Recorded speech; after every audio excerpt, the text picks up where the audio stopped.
In this video, you're gonna learn how to handle errors in Blazor and turn this scenario into this. So what we have is a simple button that increments a count value above it. Once the count value reaches a value of 5, an exception is thrown. What we wish to do is hide away any unnecessary details from the user and present them with a beautiful alert message stating the problem. So let's go to main layout.razor, add a new component instance called error boundary, and put the body field inside it. If you were to run the project now and get the exception thrown again, the content of the body will get replaced with an alert saying an error has occurred. That's just the default markup that the error boundary provides. You can replace it with anything you want.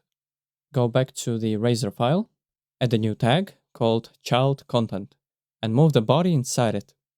After that, add a second tag called error content. Both of these elements are render fragments.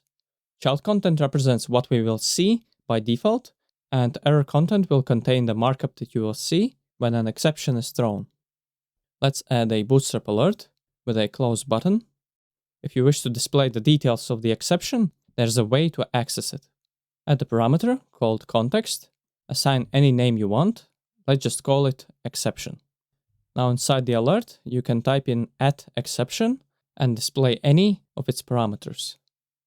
Let's display the type of the exception and the message.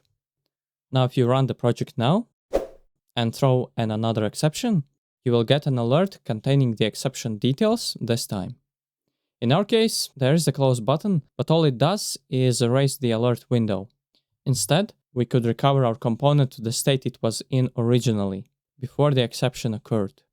Go back to Razor file, add a code block with a field of type error boundary, and reference it in the markup.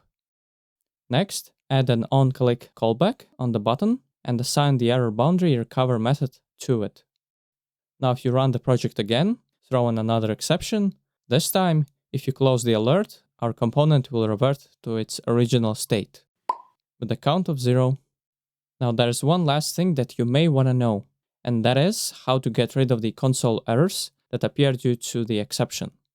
It's actually pretty straightforward. You will need to extend the code for the error boundary for this. Add a new class called custom error boundary and make it inherit the error boundary component class. Inside it, override a method called onErrorAsync. If you wish to get rid of the console errors caused by the component entirely, just return a completed task. However, it may be wise to have those for testing purposes. So instead, you could prevent them from appearing on the production build. Inject a new parameter with the data type I WebAssembly host environment. Now using it, check if the current environment is a development one.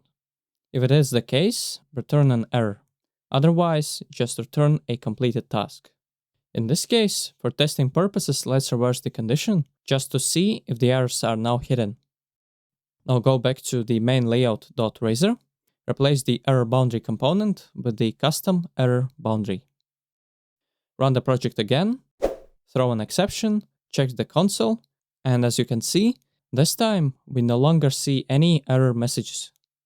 Now do bear in mind that you don't have to just use one single error boundary that just wraps everything. You can have more than one inside the project, and you can wrap individual components in them if needed. In any case, if you enjoyed this video, make sure to leave a like and click on one of these videos on the right. Chances are that you may like them as well.